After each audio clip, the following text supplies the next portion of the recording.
प्रिय साईं भक्त बंधुओं, आप सबके दिलों में विराजमान साईं भगवान को मेरा सादर नमन। प्रिय बंधुओं, आज हम आरंभ कर रहे हैं श्री साई सच्चरित्र की उस दिव्य यात्रा को, जिसमें छिपा है श्रद्धा, सबुरी और गुरु कृपा का अमूल्य संदेश। आज का प्रसंग है पहला अध्याय। इस अध्याय में वर्णित बाबा की लीलाओं को हम समझेंगे और साथ ही ये भी जानेंगे कि उन लीलाओं के पीछे साईं बाबा हमें क्या संदेश देना चाहते थे। क्योंकि साईं बाबा की हर लीला में कोई न कोई गूढ़ संदेश छिपा होता है। बंधुओं, श्री साई सच्चरित्र केवल एक ग्रंथ नहीं, बल्कि ये भक्तों के जीवन का मार्गदर्शन है। इसका नित्य पाठ करने और सुनने मात्र से मन में श्रद्धा और सबुरी दृढ़ होती है। जीवन की कठिनाइयों में साईं की कृपा का अनुभव होने लगता है। हर अध्याय की कथाएं हमें सच्ची भक्ति, सेवा और दया का अमूल्य संदेश देती हैं। साईं चरित्र का नित्य पाठ करने से संकट दूर होते हैं, मन को शांति मिलती है और आत्मिक उन्नति होती है। ये ग्रंथ हमें ये सिखाता है कि साईं केवल एक संत नहीं, बल्कि परमात्मा का स्वरूप है जो हर भक्त की पुकार सुनते हैं। इसीलिए साईं भक्तों के लिए सच्चरित्र एक आध्यात्मिक खजाना है, जो उन्हें भक्ति, विश्वास और जीवन के सत्य की ओर ले जाता है। श्री हेमाड पंत जी, जिन्होंने इस दिव्य ग्रंथ की रचना की, उन्होंने पहले अध्याय की शुरुआत सनातन पद्धति के अनुसार मंगलाचरण से की है। उन्होंने सबसे पहले श्री गणेश की, फिर सरस्वती देवी की और अंत में श्री सच्चिदानंद सद्गुरु साईनाथ महाराज की प्रार्थना की। वह साईनाथ जो जगत के भूल भुलैया से निकालकर साधक को शाश्वत ब्रह्म का दर्शन करा देते हैं।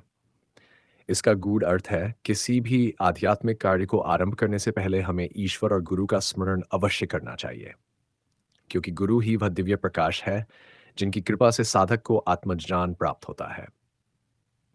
हेमाडपंत जी आगे लिखते हैं कि साईं कोई साधारण मनुष्य नहीं, बल्कि वे सर्वज्ञ, सर्वशक्तिमान और परमात्मा के अवतार हैं। जो उनके चरणों में श्रद्धा से झुकता है, उसका जीवन स्वतः सफल हो जाता है। बंधुओं, स्मरण रहे कि साईं का चरित्र अत्यंत स्पष्ट और पवित्र था। उनकी लीला शिरडी के लोग ही नहीं, बल्कि दूर दूर से आए भक्तों ने भी प्रत्यक्ष रूप से देखा और अनुभव किया था। साईं का स्वरूप हमें यह सिखाता है कि यदि हम गुरु को केवल मनुष्य मानकर देखते हैं तो हम सीमित रह जाते हैं, लेकिन जब हम उन्हें ईश्वर का रूप मानते हैं तब उनकी कृपा से जीवन बदल जाता है।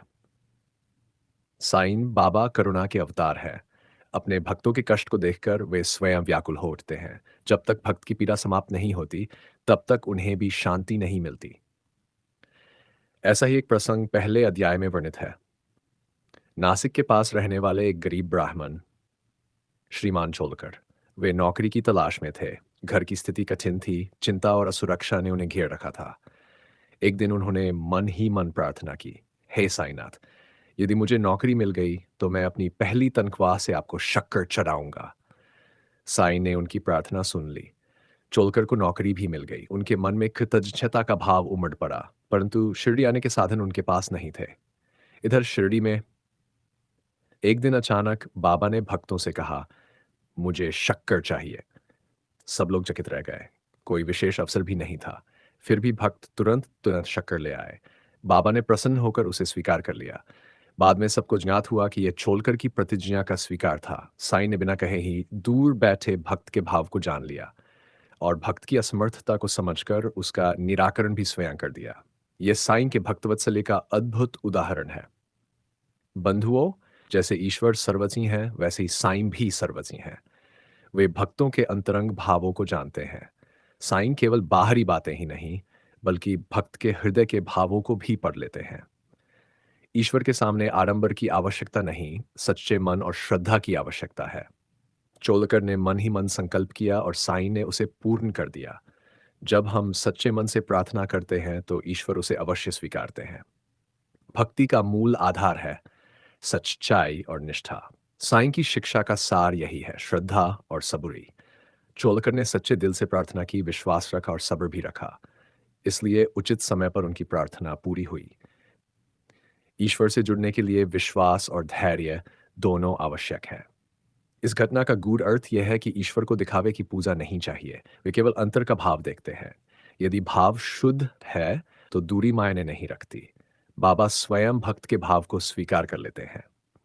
हेमाड पंत ने ग्रंथ की शुरुआत में गुरु की स्तुति की। ये हमें ये शिक्षा देती है कि गुरु ही साधक और ईश्वर के बीच का सेतु है। गुरु की शरण में जाने से ही साधक का मार्ग प्रकाशमय होता है। तो बंधुओं, मन में विश्वास रखो कि बाबा आपके भावों को अवश्य स्वीकार करेंगे। परिणाम समय पर ही मिलेगा, उतावले मत हो, यानी सब्र रखो। गुरु का सम्मान करो। गुरु ही सच्चे मार्गदर्शक और परम हितैषी हैं। गुरु जो भी करेंगे, वह केवल आपके भले के लिए करेंगे। सच्चाई और सरलता को अपनाओ। भगवान दिखावे से नहीं, बल्कि हृदय की सच्चाई से प्रसन्न होते हैं। और निरंतर भक्ति करते रहो, परिस्थितियां कैसी भी हों, ईश्वर पर विश्वास बनाए रखो। प्रिय बंधुओं, साई सच्चरित्र के पहले अध्याय में श्रीमान छोलकर की ये घटना हमें भक्ति, श्रद्धा और सबूरी का अद्भुत उदाहरण देती है। ये हमें सिखाती है कि जब हृदय निर्मल हो, भाव सच्चे हो और विश्वास अटूट हो, तो साईं हमारे संकल्प को स्वयं पूर्ण करते हैं। इसलिए जीवन में कभी निराश मत हो। अपने हर भाव और संकल्प को साईं चरणों में अर्पित करते रहो। और विश्वास रखो कि हम चाहे जहां भी हों, साईं बाबा हमारी पुकार अवश्य सुनेंगे और उत्तर भी देंगे। ओम साईं राम। आप भी कमेंट में ओम साईं राम लिखकर अपनी हाजिरी दर्ज करें। साईं चरित्र के इस पहले अध्याय की कथा को सबके साथ साझा करें। साईं कृपा आप सब पर सदा बनी रहे। श्रद्धा और सबरी के साथ अपने जीवन को सफल बनाएं। धन्यवाद।